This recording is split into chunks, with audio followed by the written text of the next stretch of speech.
Bueno, estamos ya casi terminando, Rosarito. Vamos por la sesión 14. Y bueno, no sé si tus compañeras me permiten que te haga un poquito de retroalimentación, ya que no lo viste. Muchas gracias. No hay problema. Entonces, pues, no te lo perdiste, porque no te perdes nada, pero lo que hemos visto, un poquito vamos a ponerte en contexto, para que también estas niñas de aquí se recuerden. Pues mira, ya hemos puesto varias veces, porque estamos hablando del Antiguo Testamento, pero estamos hablando necesariamente, al hablar de los libros, los textos bíblicos, estamos hablando de historia, ¿verdad?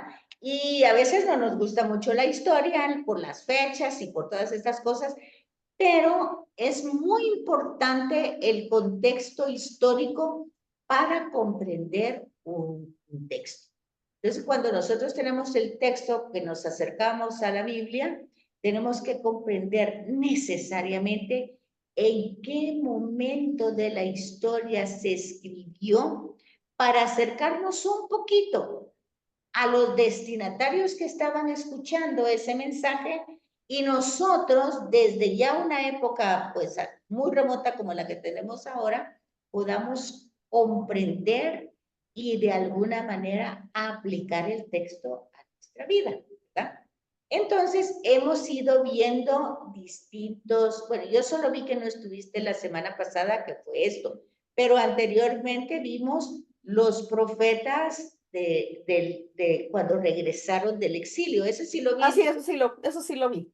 Eso Ok. sí lo vi. Entonces, después de regresar del exilio, lo que pasó es que encontraron todo devastado, ¿verdad? Y lo empezaron a organizar y ahí teníamos el libro de Esdras, Nehemías y Crónicas, que iba pues a ilustrarnos ese periodo. Pero ojo con esto, estos libros ya tienen una reflexión teológica, o sea, ya están interpretados, los acontecimientos están interpretados. Entonces, empiezan a construir la muralla, a reconstruir la muralla, a construir el segundo templo, porque el templo había sido destruido.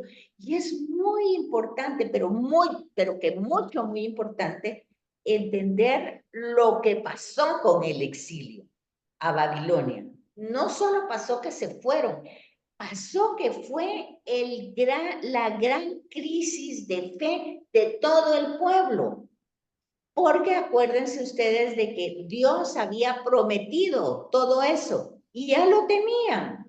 Esto fue peor que cuando estaban en Egipto, fue mucho peor el exilio, porque en Egipto pues todavía ellos no se habían configurado como pueblo, pero ya con el exilio a Babilonia, ellos ya eran un imperio, porque pues no eran un imperio que había avanzado, pero ya tenían, pues más que decir un imperio, eran una monarquía, porque habían tenido sus reyes, sus normas, sus reglas, su templo, sus ritos, ya estaban ellos hechos como pueblo, ya eran un pueblo, la promesa de Dios ya se había cumplido. Y perderlo todo, y acuérdense que es que no lo perdieron un día, pasaron 70 años en Babilonia y eso significó varias generaciones. Es decir, que los que regresaron no fueron los que se fueron, regresaron otras generaciones. ¿Y qué pasó entonces? Todo lo que ellos creían de Dios, de Moisés, todo se vino para abajo. Todo quedó más que en el suelo. Y entonces resulta que esa realidad que lo vamos a ver un poquito más adelante, pero que lo platicamos hace 8 días, fue la que provoca el género apocalíptico. ¿Se acuerdan que lo dijimos? Porque es un momento de crisis terrible. Es que no hay palabras para darles una expectativa esperanzadora. No hay palabras. Ellos ven todo destruido, ya no hay nada. Y de hecho, nunca más volvieron a tener monarquía, ya nunca más tuvieron rey, porque Herodes, acuérdense, ni era judío y era un rey puesto por Roma. Entonces, ellos nunca más volvieron a tener Herodes no era judío. venía de los asmoneos, tenía una mezcla, pero no era Ve judío. pues. No era judío, sí, y había sido puesto por Roma. Acuérdense que todos los monarcas que hasta antes del exilio habían sido ungidos por un profeta, ¿de acuerdo? Ajá. Pues este no, este Herodes está, y acuérdense todos los problemas, ¿verdad? Porque Herodes quiere quedar bien con Roma y quiere quedar bien con los judíos, y tiene una serie de dificultades. Bueno, el hecho es de que pasan un periodo más o menos en paz, en lo que organizan nuevamente. Dijimos en ese momento que es en ese retorno y en esa restauración donde se forma la religión judía. Yo recuerdo que eso sí lo viste porque te llamó la atención, ¿verdad? Sí. Porque antes de eso, pues había monoteísmo. No había cultos, habían ritos, había ciertas cosas, pero como religión establecida surge hasta después del exilio. Y tomar en cuenta otra cosa, el Deuteronomio. Fíjense pues, hemos hablado de la tradición deuteronomista. ¿Se acuerdan? Las 4 tradiciones, yavista, eloísta, sacerdotal y deuteronomista. Es más, tenemos un libro en el Pentateuco que se llama Deuteronomio. Es una tradición. Pero también hay una escuela deuteronomista. ¿Qué significa? Que estos acontecimientos los escribas tienen que reflexionarlos, trabajarlos y volverlos a poner por escrito. O sea, es una reflexión teológica, ¿verdad? Una reflexión desde Dios. Y entonces ellos pasan cierto periodo de paz, de tranquilidad, hasta que llegan los sirios. Antes de los griegos van a llegar los sirios. Y entonces van a tener... Y aquí algo que hablamos cuando empezamos esta sesión, ellos nunca habían sido perseguidos por religión, ellos nunca. Vean, ellos han sido invadidos por muchos pueblos, han sido sacados de su país por imperios, mas no por religión. No han sido perseguidos por religión, no. Ellos, por el pedacito de tierra que tienen, es un lugar de paso, que es lo mismo que pasa hoy con Gaza, es lo mismo. ¿Qué pasa? Lo que pasa es que los palestinos, y aquí lo vimos en el regreso del exilio, ellos regresaron, pero su tierra estaba poblada nuevamente. Entonces ahí estaban los palestinos. ¿Y quiénes son los palestinos? Los palestinos son los filisteos, los que siempre han estado ahí. Por eso hoy los de Gaza, ellos dicen, ¿qué dicen de los israelitas? Son colonos, dicen. Ellos vienen porque los de la tierra de ahí son los filisteos. ¿Qué lo toman como era la tierra prometida? Desde ellos. Pues sí, pero entonces, el problema por los que ellos son sacados, invadidos, es por tierra. No es por tema religioso. Ni por racista. Ni por raza, ¿no? Es por tierra, simplemente por tierra que quieren tener. Es igual que la guerra de ahorita. La guerra de ahorita es por tierra. No es por los pueblos de aquí de Guatemala que están... Y es también como la guerra de Ucrania y Rusia, es por tierra, no es por otra cosa. Entonces, es el mismo problema, pero no eran perseguidos por religión. Ustedes pueden ver hoy bien ese escenario en las guerras y pueden ver Nicaragua. ¿Por qué Nicaragua está persiguiendo por religión? ¿Por qué está quitando las propiedades? Bueno, nosotros ya lo vivimos. ¿Cuándo lo vivimos? Con Justo Rufino Barrios, que fue un dictador que dijo, no, estos tienen muchas propiedades y no hacen nada, se las quito. Y eso está haciendo ese señor, ¿verdad? La memoria histórica que nosotros debemos ver. Pero entonces ellos nunca habían sido perseguidos hasta aquí, hasta la época helenística. Entonces vamos a ver que los empiezan a perseguir por ser judíos, por sus normas, por sus ritos, por su manera de llevar la fe, que ellos miraban que no querían, que no podían juntarse con otras personas. O sea pero ahí ya eran identificados como judíos. No, pues es que la religión es la que se va a llamar judía, judaísmo, ¿verdad? Porque, hola Miriam, ¿cómo estás? Está viniendo Miriam.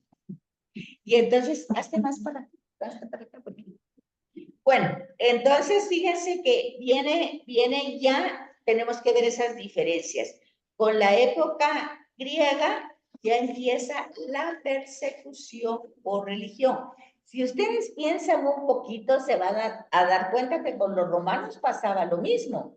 Los romanos no persiguieron a los judíos, ellos los dejaban con su Sanedrín, el templo, sus sacrificios, solo velaban que no hubieran revueltas, porque los que se peleaban eran entre ellos, por sus distintas concepciones religiosas que tenían los fariseos, los saduceos, los celotas, todos ellos tenían había muchos grupos, y entre ellos guerreaban, esas hacían revueltas, pero si se fijan, los romanos no los persiguieron.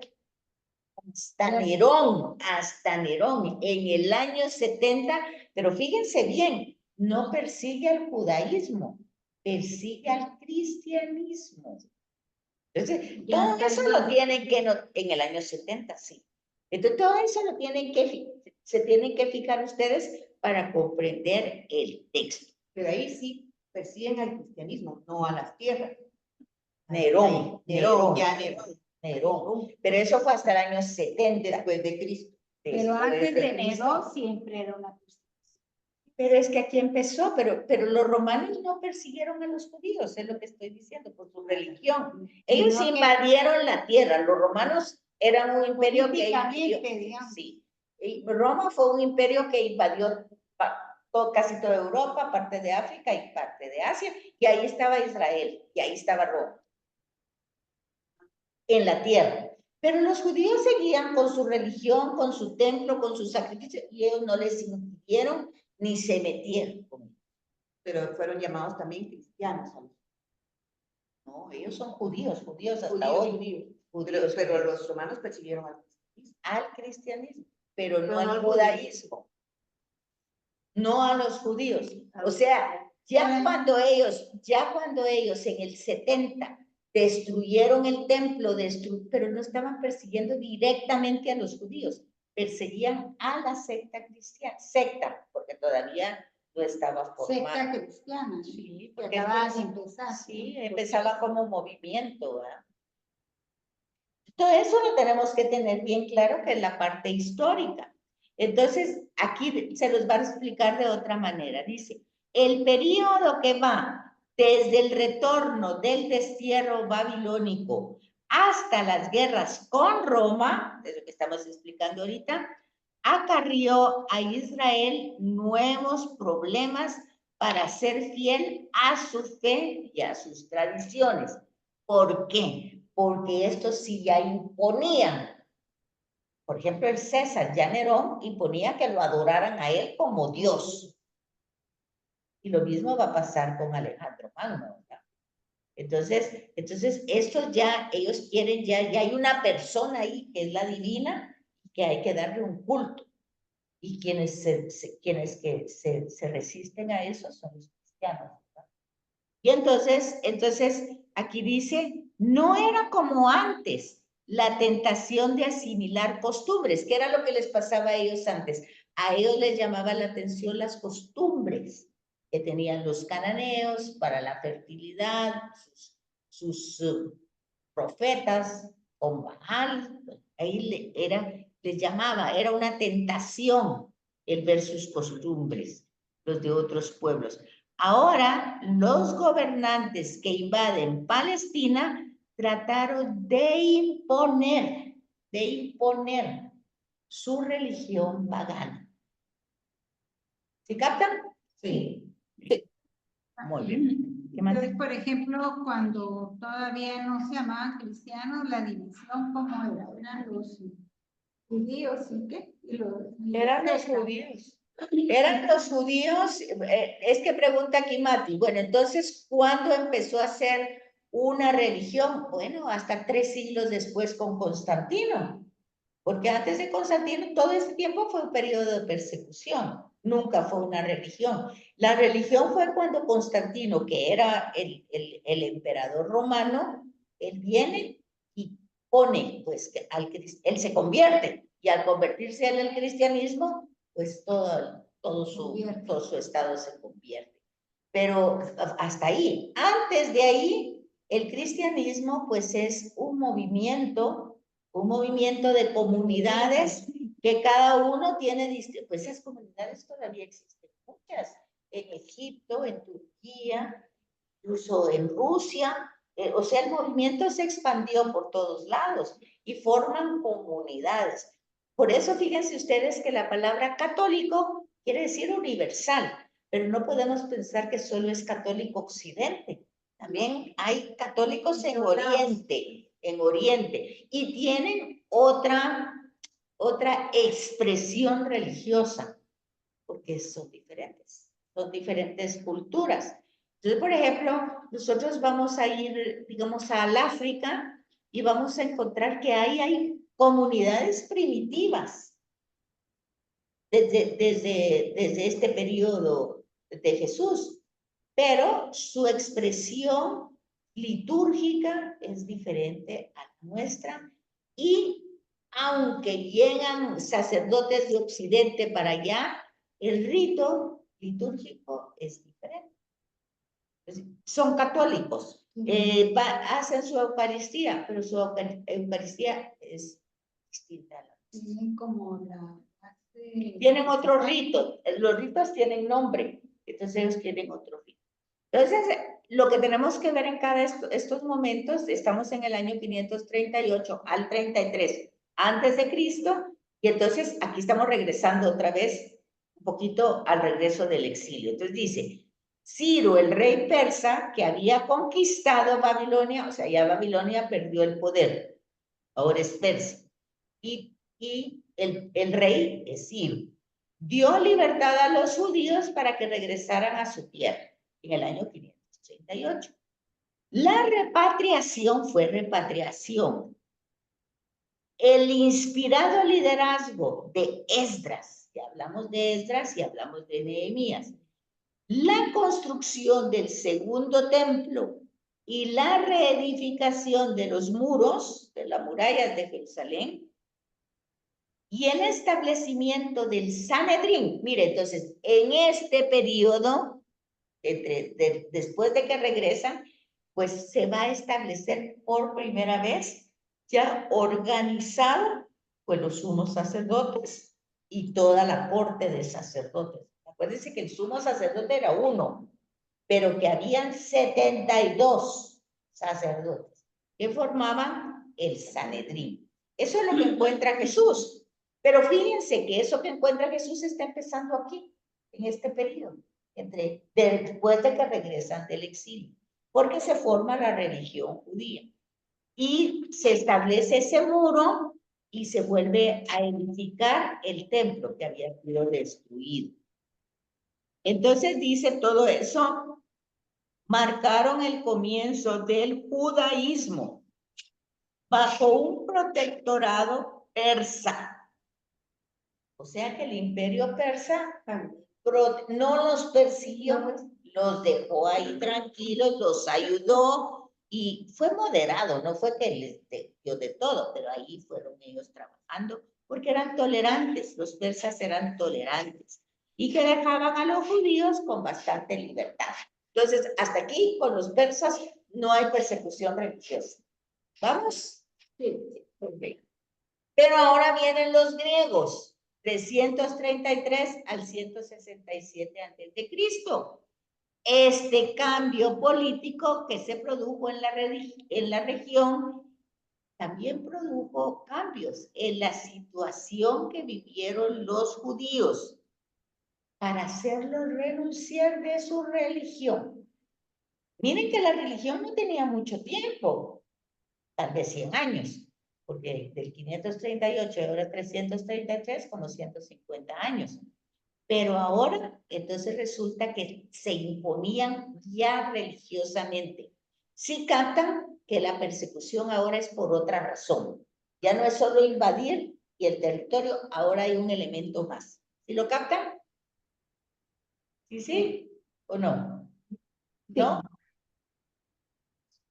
Más o menos, dicen aquí. A ver, Rosarito, ¿cómo lo captas tú? Para ver, explícanos.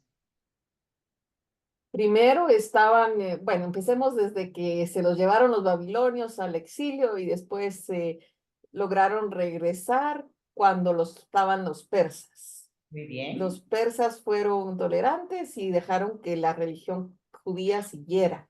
Muy bien. Cuando llegan los griegos, pues ya ellos ya llegan con un pensamiento diferente y quieren que los judíos les hagan caso, que les renuncien a su religión. Que renuncien. Entonces ellos van a imponer la de ellos, ¿verdad? La de ellos. Y entonces ahí viene el otro paso, los macabeos o asmoneos. Entonces, Herodes venía de este grupo, asmoneo. Los macabeos continuaron su lucha contra Siria, porque antes de los griegos estaban los sirios, pero los sirios no tuvieron mucho efecto, pero sí tuvieron algo. Pero los macabeos empezaron esa revuelta contra los sirios, que también los persiguieron por la religión, y las naciones vecinas que amenazaban a Israel. A eso tenemos el libro Macabeos 1 y Macabeos 2. Pero en este periodo de griego, ¿quién gobernaba en ese momento? ¿China? ¿En dónde? En el momento del periodo griego, cuando llegan los griegos. No, o sea, ellos terminaron los persas, siguieron los sirios, ellos nunca más tuvieron un gobierno monárquico, nunca. Ya no tuvieron más. ¿Ah? Hasta con los persas. Nunca, desde el exilio, cuando ellos regresaron, ya no volvieron a tener un rey. Pero el que los gobernaba entonces era un personaje o un ministro o lo que sea sirio. Fíjate, no, fíjate lo que vimos anteriormente fue el Sanedrín con el sacerdote, o sea que se volvió un tema más religioso que político. Ya no tuvieron reyes, ya no tuvieron jueces, sino que se formó el Sanedrín.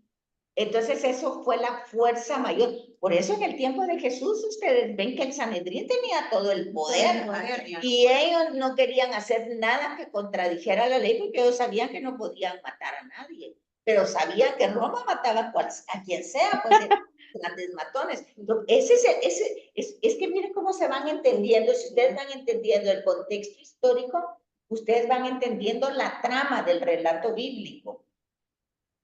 Pero hay que entender el contexto histórico. O sea, que desde este periodo del retorno, dice, ya existían estos macabeos que estaban peleando, ¿verdad? Contra los sirios. Ellos continuaron sus líos pero los persas los dejaron tranquilamente que ellos siguieran su proceso de reconstrucción, que formaran su religión. Ellos formaron entonces.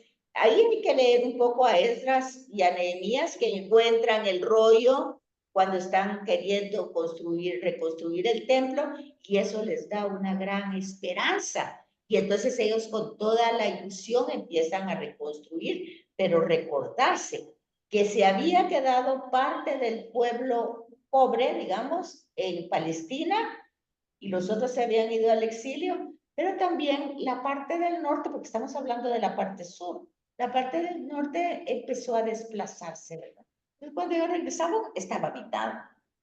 No estaba deshabitado, estaba habitado. Y entonces empiezan ellos a reconstruir y a renovar su historia. Ya entra entonces la escuela deuteronomista a hacer la reflexión nuevamente, porque eso es lo que estábamos hablando. Y aquí entra Judas Macabeo como el líder, ¿verdad? Que dice que murió en el año 161 y asumió el mando su hermano Jonatán. ¿Quién se alió con Siria? Fíjense pues, Mientras que la familia Macabea estaba peleando con los sirios, pues Judas Macabeo era el que peleaba con ellos. Cuando él muere, su hermano Jonatán hace alianza con los sirios, ¿verdad? Y ahí obtiene un poco la paz y cierta libertad para Judea. O sea, los sirios los dejaron un poco vivir un poquito de paz, pero los griegos no. Y entonces aquí vean pues, sigue la historia. En el año 142, su hermano Simón, estamos hablando de los macabeos, echó definitivamente a los sirios, los sacó de Palestina, logrando la independencia casi total de Judea. Estamos hablando del sur, no estamos hablando del norte, porque el norte es Samaria, ¿verdad? Israel.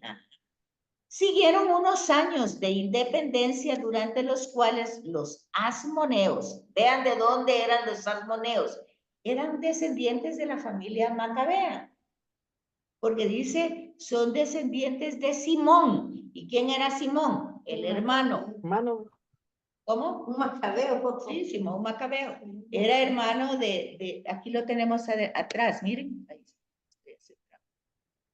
Les cuento que creo que va a tronar. Aquí está, miren. Primero empieza Judas Macabeo. Peleó a muerte con Siria. Jonatán, hermano, pues él hace alianza con Siria y da cierta libertad a Judea. Después aquí viene Simón. Su hermano Simón echó a los sirios, ¿verdad? Y logró la independencia. Siguieron unos años de independencia durante los cuales los asmoneos, descendientes de Simón, ahí tenemos arriba Simón, ¿sí? Macabeo, acapararon el puesto de sumo sacerdote. Oigan eso. Entonces los macabeos entraron a ser parte del pero como sumo sacerdote, ¿verdad? Entonces vamos a ver cómo va a venir la descendencia. Entonces la descendencia no es judía, es macabea, es de los asmoneos. Acapararon el puesto de sumo sacerdote y el poder supremo de la nación. Ahí se responde tu pregunta, Miriam. Eran ellos el Sanedrín el que gobernaba. Entonces, no solo el tema religioso, sino también esta es la raíz. Año 142. Y eso es lo que va a encontrar Jesús. El gran poder ahí en el Sanedrín, que pues estaba de acuerdo con... Simón era hermano de Jonás. Sí, y de Macabeo. Y de Judas. Y entonces los asmoneos son descendientes de Simón. Pues. Entonces, ya todo eso tienen toda la problemática porque vienen los griegos y ellos quieren pues poner su religión. Pero luego también estos fueron vencidos por los romanos. Y entonces, y fíjense un poquito, porque cuando Apocalipsis habla de los monstruos que salen del mar, ¿verdad? Y que tienen cabeza de tigre, boca de león, patas de oso y todo eso, se está refiriendo a todos estos imperios que tenían ciertas características. Y entonces ahí es donde aparece el género apocalíptico como enclave, pero que los que están viviendo en esa época lo entienden perfectamente, perfectamente, porque es como que a nosotros, si digamos que antes de la independencia, pues no teníamos bandera, ¿verdad? Entonces, no teníamos un símbolo que nos identificara. Pero cada imperio ha tenido un símbolo que lo identifica. Igual que nosotros tenemos un símbolo que nos identifica. Entonces, ¿qué pasa cuando el género apocalíptico utiliza esas imágenes? pero no la utiliza totalmente. Es cuando nosotros decimos, por ejemplo, los 4 evangelios, uno representado por un león, otro representado por un águila, ¿sí? Entonces, nosotros identificamos. Igual aquí, el género va a ir desarrollando esto. Entonces dice, después de la muerte de Herodes el Grande, ¿verdad? Porque si se fijan ustedes en una cosa, que cuando Jesús nace, ¿quién es el que está gobernando? Pues no está gobernando Herodes el Grande. Porque resulta que ahí ven ustedes cuando muere Herodes el Grande. Entonces, aquí no está la fecha de la muerte de Herodes el Grande, pero ustedes pueden averiguar. Muere 4 años antes de la era cristiana. ¿Se fijan? Sí. Herodes muere. El grande, el grande, el grande. Era el hijo es el que manda matar. Lo que pasa es que en los anales judíos no hay ese evento. Ese evento no está escrito en ningún anal judío. Solo en nosotros. Solo en la escritura está la muerte de los inocentes y solo está en Mateo. Entonces no se sabe si, o sí se sabe pues que es un recurso literario, porque acuérdense que Mateo va dirigido a los judíos. Y entonces Mateo está presentando a Jesús como el nuevo Moisés. Entonces, como a Moisés lo persiguieron y mataron a los niños inocentes, Mateo pone eso.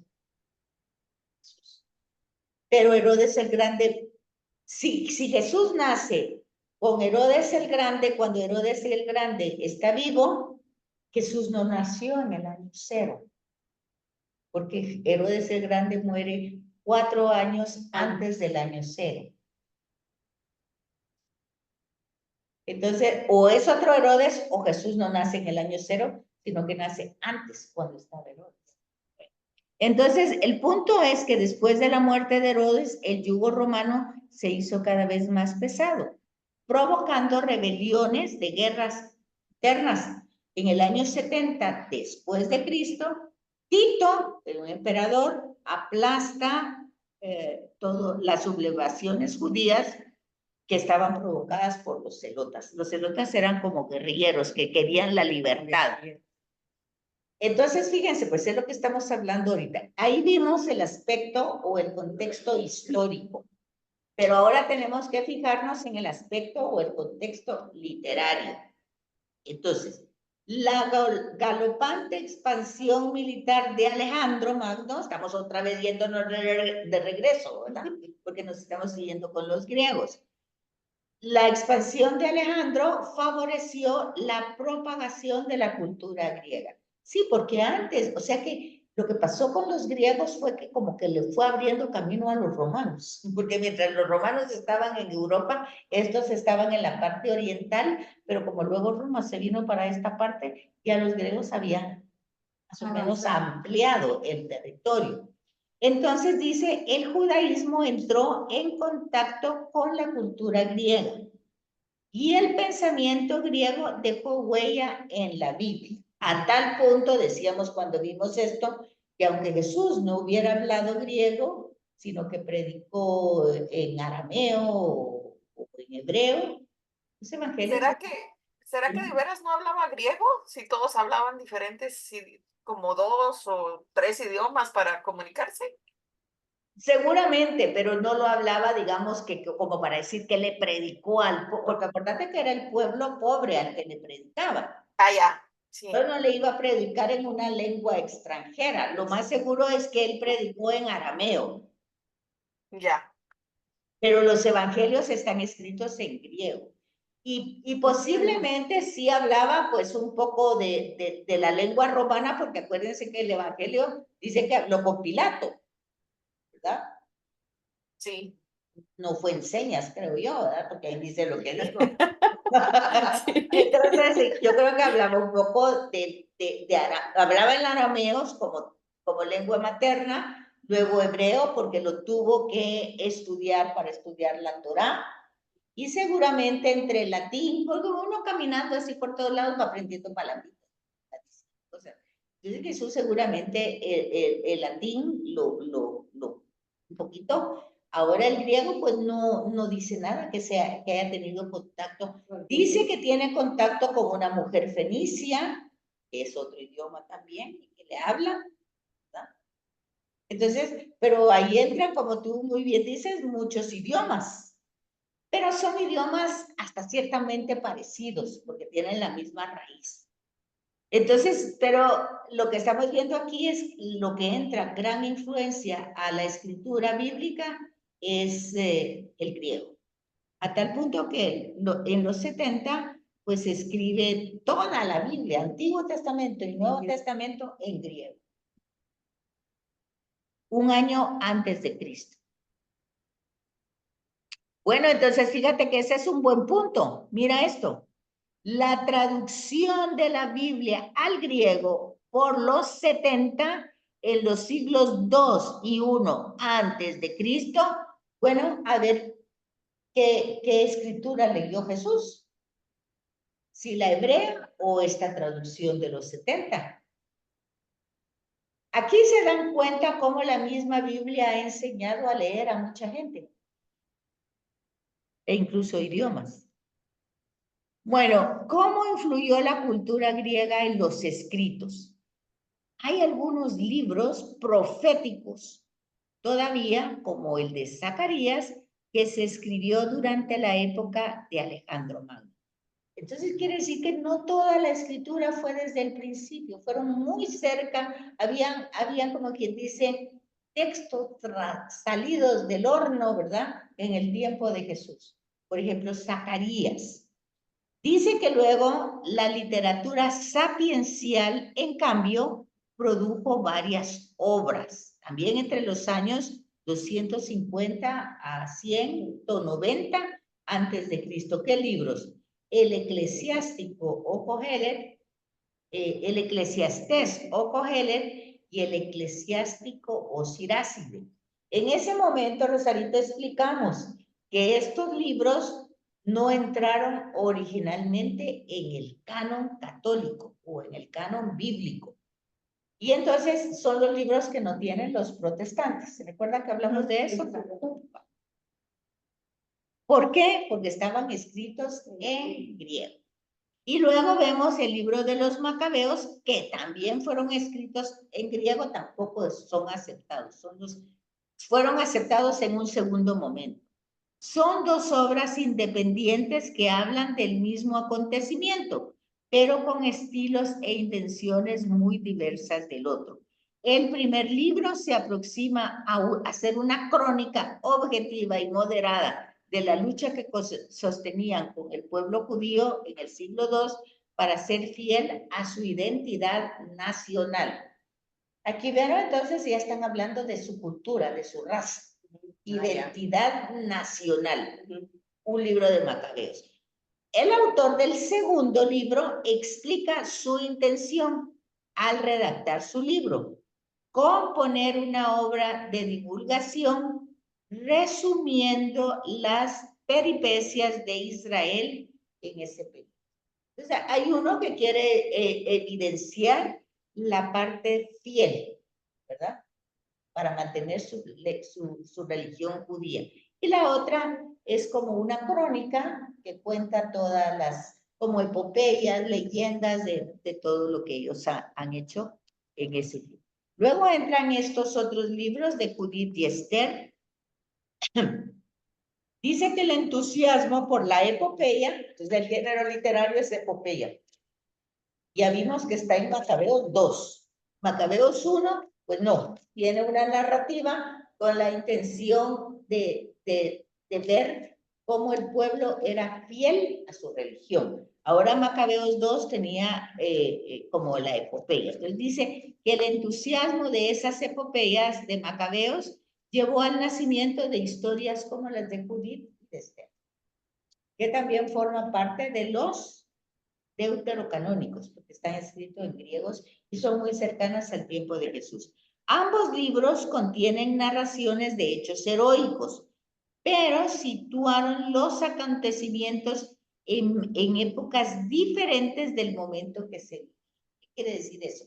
Quiere decir que estaban viviendo en este periodo, o sea, 200 años o 150 años antes de Jesús, pero ellos lo pusieron antes del exilio, antes del exilio.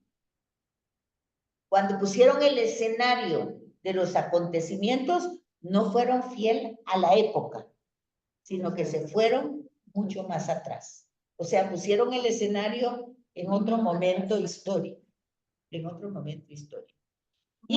Como escribiendo su historia. Pero en otra época. Entonces dice, su mensaje esencial radica en insistir que Dios es quien salva, aunque para ello tenga que valerse de los medios más débiles, como pueden ser las manos de una mujer. Bueno, pero esta mujer mata, ¿verdad? Para poder salvar a su pueblo, Pero el hecho es que se enfoque en la salvación del pueblo a través de un medio. Luego viene la literatura apocalíptica, que era la que estábamos hablando, que es en un momento de dificultad, de crisis de fe, porque los agravios, la amenaza y la destrucción del enemigo es tal, la persecución, que alguien se pregunta, bueno, ¿es válido perder la vida por esta creencia? Bueno, entonces el género apocalíptico trata de transmitir esperanza. Dice, esta época aporta un nuevo género, que es el apocalíptico. La palabra está en griego y significa revelación. El género apocalíptico se utilizaba en situaciones desesperadas. Su finalidad era sostener la confianza. Fíjense, por lo tanto, el género no habla de destrucción. Es decir, está viviendo la destrucción. No es algo que va a pasar en el futuro. Están viviendo en un momento de destrucción. Y el género quiere provocar la confianza. ¿Pero qué hace? Pone la narrativa atrás otra vez.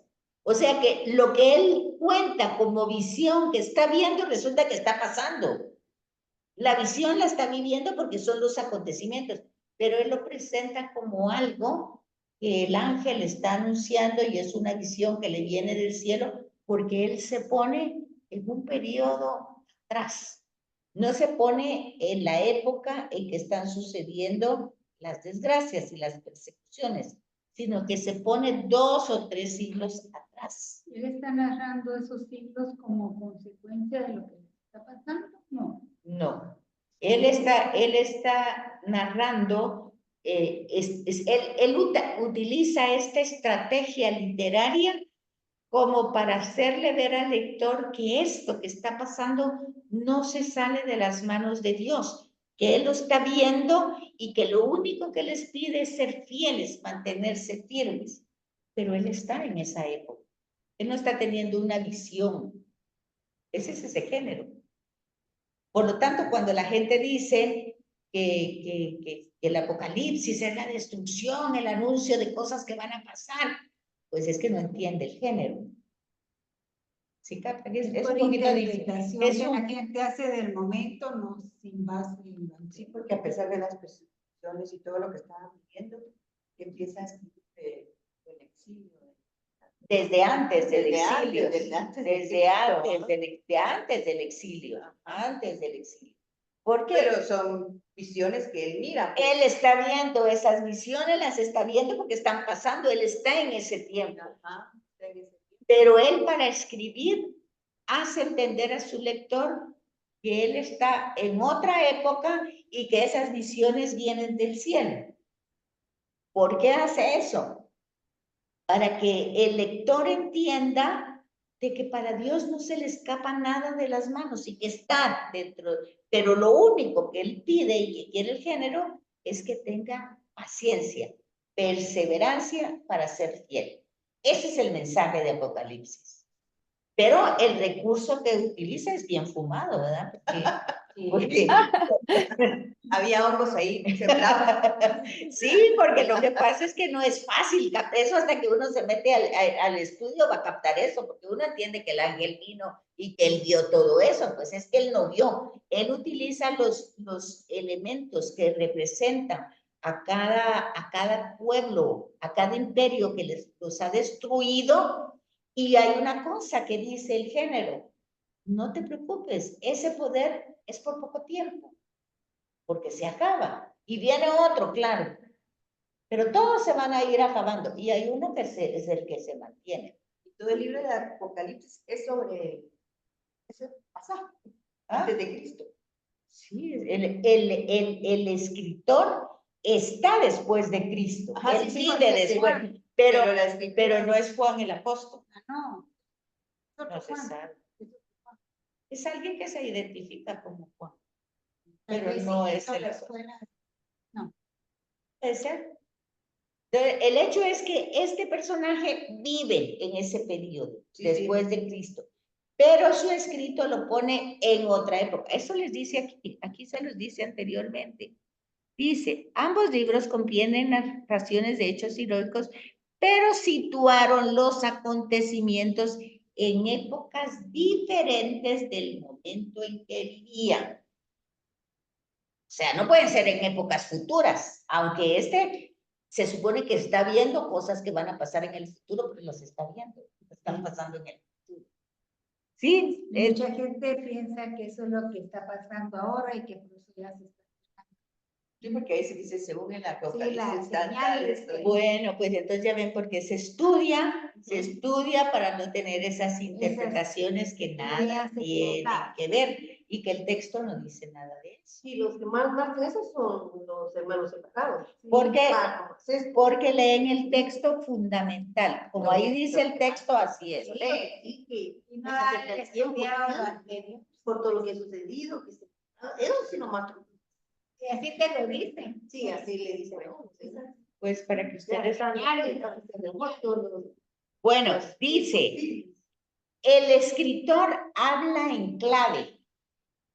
Modo, si está viviendo en una persecución, quiere que le entiendan los destinatarios, pero no que lo lleguen a matar a todo el mundo, ¿verdad? Sino que por eso utiliza clave. Pero una clave que entienden todos sus contemporáneos. No es, porque miren, no tiene sentido que alguien escriba un libro para que nadie lo entienda. ¿O tiene sentido? No, no tiene sentido. ¿Para qué? ¿Quién va a escribir un libro si nadie lo va a entender? Entonces, él está escribiendo a gente que le está entendiendo lo que está diciendo, que entiende la clave. ¿Verdad? Para los de su época. Nosotros debemos entender lo que está pasando en su época para entender la clave. No tenemos que empezar a imaginarnos qué clave era. Porque en la clave, por eso utiliza un lenguaje simbólico del gusto de la época. O sea, la época lo entendía. Y como exigencia obligada a que era un periodo de clandestinidad. ¿Por qué? Porque estaban siendo perseguidos. Entonces luego vienen los libros sapienciales, o sea, la sabiduría de la diáspora. Se llamaba diáspora a todos los judíos que habían salido de Palestina y vivían en otro lado. Incluso los que no habían regresado, que se habían quedado viviendo en Babilonia o en otros lugares. Entonces los escritos de esta categoría están representados por el libro de Baruch. Y se recuerdan cuando les dije que Baruch era secretario de Jeremías, ¿se acuerdan? Y parece que el único libro escrito por un autor en el Antiguo Testamento es Jeremías, y que su secretario era Baruch. Algunas cosas las escribió él, otras las dictó. Igual pasa con el Nuevo Testamento. El único que escribió fue Pablo. Algunas dictó y algunas escribió. La misa de ayer en la lectura dice, esta carta yo la escribí, la estoy firmando personalmente. Esta es mi firma, yo, Pablo. Ya está claro, él está escribiendo.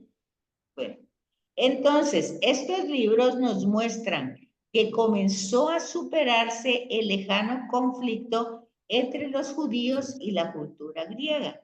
Es como la inculturación de la Biblia, o sea, van haciendo como una hermandad, ¿verdad? En el diálogo con una mentalidad no judía.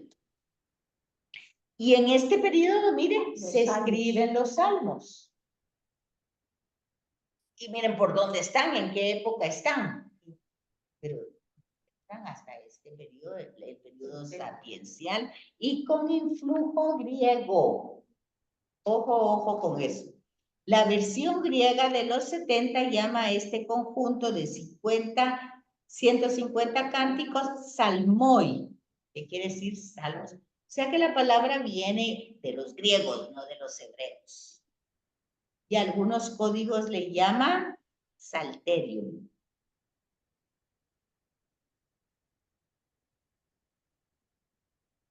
¿Cómo está estructurado el libro de los Salmos?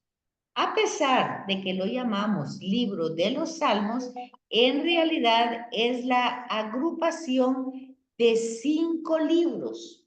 No es solo uno, sino que estaban agrupados. La mayoría de los salmos llevan un epígrafe que se refiere al autor. Muchos de estos, o sea que lleva como un enunciado, ¿verdad? Donde dice que David lo escribió, que Salomón lo escribió. La verdad es que no sé. ¿Ah? Así dice En las notas de pie de página. Sí, allá. Y también a la par cuando dice que es de lamento, que es de... Ajá. Bueno, entonces dice que, que se escriben estas oraciones en las circunstancias que está viviendo el que lo está escribiendo. Si es un momento de enfermedad, hay salmos pidiendo la salud. Si es un momento de angustia porque hay una persecución, pues hay eso. Entonces hay una serie de nombres para cada salmo. Salmos de alabanza, salmos de petición. Incluso hay los que se llaman salmos imprecatorios. Hay que poner atención, porque esos salmos son cuando yo pido la muerte del que me está haciendo daño. Dios, tú que eres justo, agarra a sus hijos y somáteles las cabezas en todas las rocas que se mueren. Sí, así son. Ese salmo está ahí. Lo pueden buscar. Imprecatorios, se llama eso. Imprecatorios. Vamos a preguntarle a Google cuál es el número. Está impregnado, dice, los salmos por la cultura griega. Y acuérdense, pues, David no conoció la cultura griega ni Salomón. Bueno, sí la conoció, pero no la conoció porque todo estaba. Pues sí. Ven, por eso es importante el estudio, para que ustedes, no para que se confundan, sino para que ustedes vayan viendo, abriendo su mentalidad en épocas. También hay datos históricos en los salmos, hay circunstancias, hay algunos que dicen por quiénes fueron escritos, pero no hay que creerle tanto. ¿Por qué no hay que creerle tanto? Porque una técnica que tenían anteriormente, en aquella época, era que para que un escrito tuviera fuerza, ¿verdad? Le ponían que era el autor Salomón o David para darle fuerza. Lo mismo pasa en el Nuevo Testamento. En los apócrifos hay Evangelio de Judas, Evangelio de María, porque eran personajes que la comunidad conocía y entonces para que les llamara la atención, ¿verdad? Pero, por ejemplo, se dan cuenta que miren este.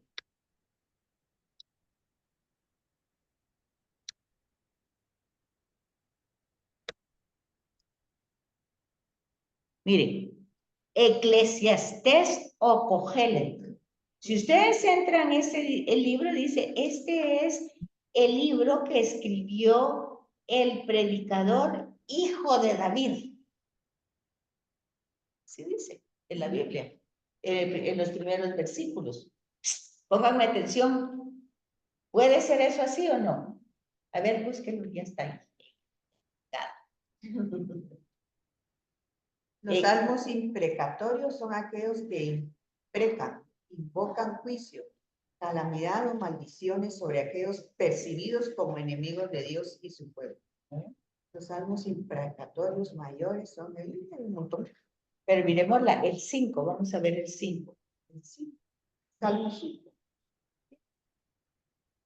Bueno, lo que quiero que se fijen pues en lo que busca Miriam, en lo que busca Vero aquí, Lo que quiero que se fijen es que el Eclesiastés se escribe en el año 250 antes de Cristo. ¿Sí captan? Y que él está diciendo que es el hijo de David. Puede ser eso. Pero como todos lo escribieron hasta después. Puede ser. En la introducción dice, ¿no? Palabra de Joel, hijo de David, rey de Jerusalén. Vaya. ¿Sí? Vaya, pero puede ser si fue escrito en el 250 antes de Cristo. Miriam.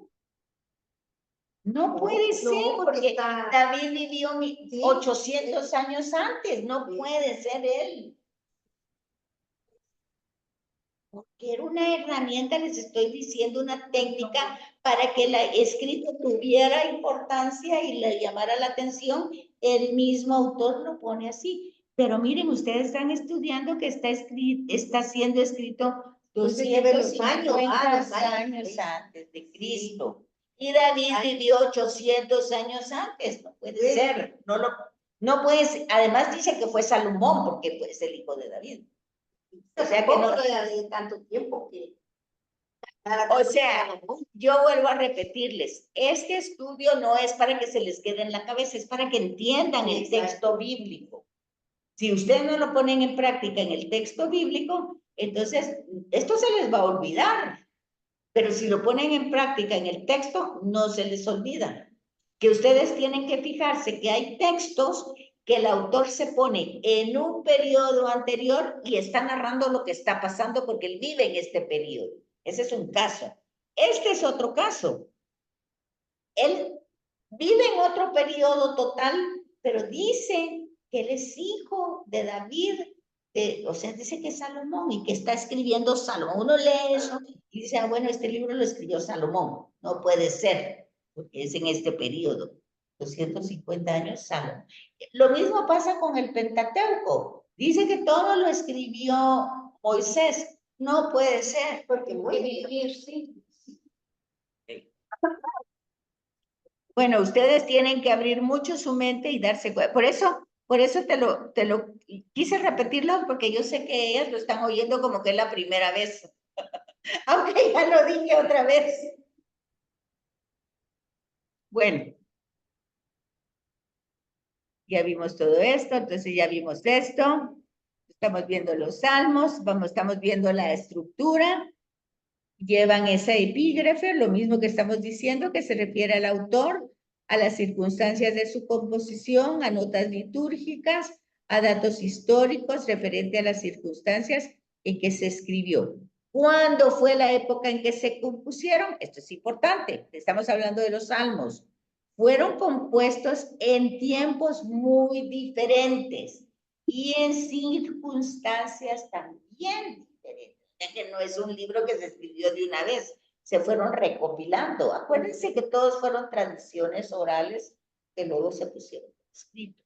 Y los conjuntos de tradición en torno a la salida de Egipto y a la revelación del Sinaí.